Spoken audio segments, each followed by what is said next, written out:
오늘은 열왕기상 5장입니다. 솔로몬이 성전 건축을 시작하는 장면이 나와 있습니다. 이 자체가 얼마나 대단한 것인지 먼저 생각해 보셨으면 좋겠어요. 그전에는 성막이 있었습니다. 성막이 지어질 때 의미가 뭐였죠? 이스라엘 백성들이 광야에서 다 천막에서 생활을 하는데 그 한가운데 하나님의 천막을 만든 거예요. 그 자체가 하나님이 우리 가운데 함께 하신다라는 의미였죠. 하나님께서 우리 가운데 함께 하셔서 우리를 다스리신다라는 의미가 그 성막에 있었습니다. 그리고 그 성막이 이스라엘 진중의 자일 한가운데 세워졌었죠. 그래서 민수기에 보시면 성막을 중심으로 이렇게 행진하잖아요. 그것이 무엇을 상징해요? 하나님이 우리의 왕이시다.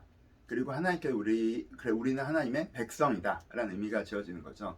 그래서 이곳이 하나님의 나라다라는 것이 선언되는 것이 성막이었습니다. 하나님과 우리와 함께 하셔서 우리를 다스리시고 우리의 왕이시며 우리는 하나님의 백성이고 그래서 이곳이 하나님의 나라다라고 하는 것이 구체적으로 선언된 것이 성막이었다는 거죠. 이게 성막의 상징성이에요. 그러니까 이스라엘이 가나안 땅에 들어올 때 당연히 성막이 성전이 됐어야 되죠. 그렇죠? 그들이 이제 집에 텐트에 살지 않고 집에 살기 시작했기 때문에 하나님의 집을 그 가운데 지었어야 합니다. 근데 그렇게 안 됐죠. 왜냐하면 그 다음에 이스라엘이 지지부진했기 때문에 그래요.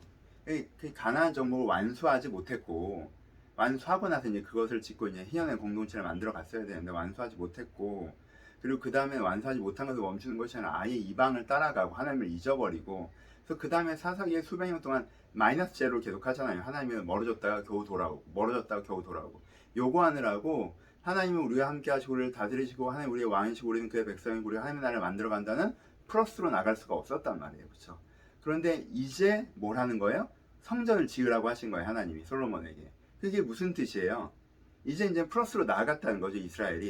이스라엘 가운데 하나님께서 함께 하시면서 그들을 다스리시고 하나님께서 그들의 왕 되시고 그들이 백성 되고 여기 하나님의 나라가 만들어지는 선언을 이젠 해도 되겠다라고 하시는 거란 말이에요. 그러니까 굉장히 대단한 장면이에요. 이 수백 년 동안 성막으로 남겨졌던 이유는요, 이스라엘이 그 수준이 되지 못했기 때문이죠. 그래서 오히려 성막의 선언이 의미가 있었어요. 성막의 형태로, 여전히 천막의 형태로 있으면서 너희들이 어디서 왔는지 기억해라. 너희들이 어떤 언약에 있었는지 기억해라. 라는 과거의 중심에서 그들을 회복시키는 메시지로서의 기능을 했었거든요.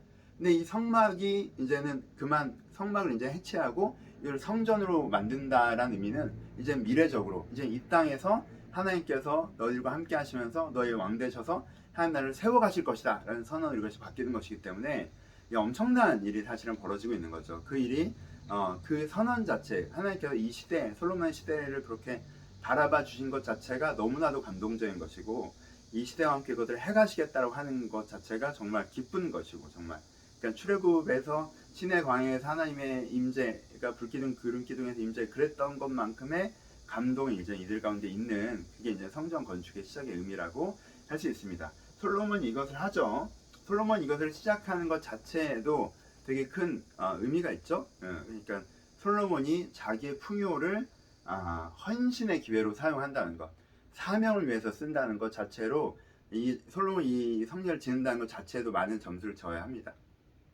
하나님께 우리 가운데 많은 풍요와 기회를 주셨는데 그것들을 하나님께 주신 사명을 이루라고 주는 것들이 많은데 그러지 않고 단지 나를 위해 쓰고 그다음에 되게 안타까운 일이잖아요. 그런 일들이 벌어지기 때문에 서로 이 사명에 동참한다는 것 자체로도 굉장히 의미 있는 일이고요. 근데 오늘 보면 이 앞전의 의미를 막 설명하진 않고요. 어디서부터 설명을 시작해요? 솔로몬의 지혜에 또 강조점이 가 있습니다. 그래서 열왕기상 이 부분에서는요, 솔로몬의 지혜가 굉장히 강조가 돼요. 그래서 솔로몬이 어떻게 지혜롭게 이것을 했는가라는 부분들로 주로 설명이 돼 있죠. 여러분 성전이라는 건축을 하는 거잖아요. 그럼 이제 세 가지가 제일 큰 부분입니다. 첫 번째는 설계도가 가장 중요하겠죠. 어떻게 지을 것인가. 성막은 성막이기 때문에 성막대로 지을 수는 없잖아요. 성막의 식양을 하나님께서 다 가르쳐 주셨던 것처럼 성전의 식양이 다시 한번 알려져야 되는데 이게 설교도의 측면이죠. 그리고 두 번째로 뭐가 중요해요? 재료죠. 이 성전 건축이라고 하는 건 이제 재료가 있어야지 하는 거니까. 세 번째는 인력이죠. 실제 그것을 일로 해서 노동력으로 그래서 건물을 세우는 거니까. 그래서 설계도 그리고 재료, 인력 이 세 가지가 이제 건축에서 중요한 것인데 첫 번째는 다윗이 해놨습니다. 다윗이 하나님으로부터 영감 있는 은혜를 받아서 성전 설계도를 다 만들어놨죠. 다윗이 해놨고 두 번째는 재료인데 재료에서 이제 금은보화 쪽은 다윗이 좀 해놨고요. 솔로몬은 그걸 준비하는 건 어려운 일이 아니었어요. 근데 재료에서 제일 어려운 부분이 뭐였어요? 나무를 구하는 거였어요. 왜냐하면 이스라엘 전체에서는요, 그렇게 대대적인 큰 건축물을 지을 만한 나무가 없었거든요. 그러니까 큰 건물을 짓기 어려웠다는 거예요.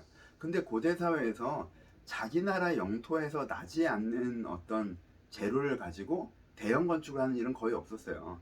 그러니까 나무는 없는데 고운 흙이 있다라고 하면 진흙을 구워서 건축물을 하고 옛날에는 고대 근동지방에선 그랬고, 아니면 돌이 있다라고 하면 돌 위주로 건축을 하고, 나무가 있다 그러면 나무 위주로 건축을 하고 이렇게 하는 건데, 이스라엘은 그럴 만한 나무가 없었던 거죠, 그렇죠? 근데 그걸 이제 솔로몬이 어떻게 극복해요? 외교로 극복하죠. 이 백향목을 갖고 있는 나라에게 가서 정말 진솔하고 겸손한 외교로 그 나무를 구해냅니다. 우린 이걸 되게 쉽게 보는데, 그냥 돈이 있는데 나무 사온 거잖아 라고 쉽게 보는데요. 나무는 그렇게 쉽게 파는 물건이 아니었어요. 왜냐하면 건축재료라고 하는 건 쉽게 파는 게 아니었어요. 왜냐하면 건축재료를 위해서 건축을 한다고 하는 건 그게 그 당시에 국방의 개념이 있었기 때문에 요즘에도 무기를 아무한테나 수출하지 않잖아요.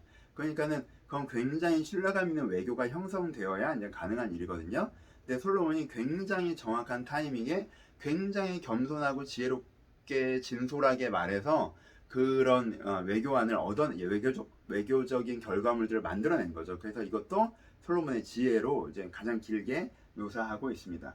또 하나는 이제는 일꾼들을 모으는 것이죠. 여기서도 솔로몬이 지혜롭게 한 것은 이런 대대적인 그 국가 건축을 실행하면 국가는 되게 멋있어질 수 있지만 백성은 도탄에 빠지는 그런 경우가 많잖아요. 예, 거의 이제 잡아다가 이제는 압제하는 개념들이 많았기 때문에. 그런데 솔로몬은 그렇게 하진 않고 좀 더 지혜롭게 하죠. 물론 자발적인 참여들이나 이런 게 있었던 것 같은데 2달 쉬고 1달 일할 수 있게 과도한 업무에 시달리지 않도록 지혜롭게 방법들을 마련해내는 부분들도 솔로몬의 지혜로 이제 설명이 되고 있습니다.